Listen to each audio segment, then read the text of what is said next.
Well, I think rather than stimulus, we need to help the fragile, so the people who lose their job, cannot find another one, the small and medium enterprises which cannot function anymore, the banks and financial institutions. And that's what it's about. It's basically about solving in the short run economic distress. The stimulus itself will come afterwards because at this stage, there is not much activity that you can stimulate anyway because of confinement.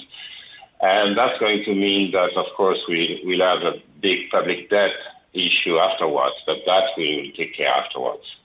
We listened to the finance minister of Luxembourg on the programme here, and we also had Mr. Dombrovskis on from the Commission, and both of them appear to be suggesting that what's been done so far is enough to address the current distress that we're seeing with economies. What's your perspective? Well, at this stage, I think we have to be humble because first, we don't know when the pandemic is going to stop, how long it will take. It will take a month, like a year. So we have to be flexible in many ways.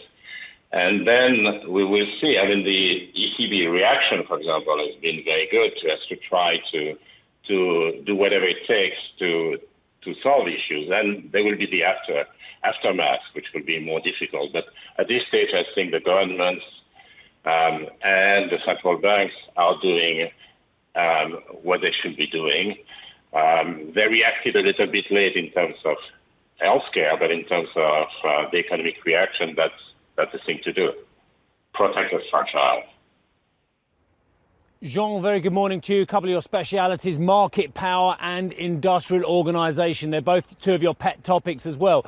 In the wake of this crisis, and if I can say in the era after the height of the pandemic, but when we're still going to have the economic crisis ongoing, will the relationship between the state and the private sector change dramatically across Europe, do you think?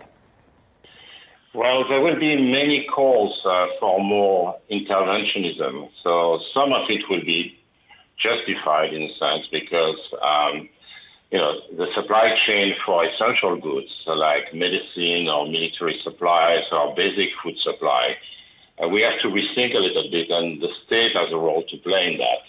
The danger, so, is that everybody will claim that their industry is essential, and they will ask for protection, they will ask for subsidies. There was already a trend before COVID-19 to actually asking for more protection.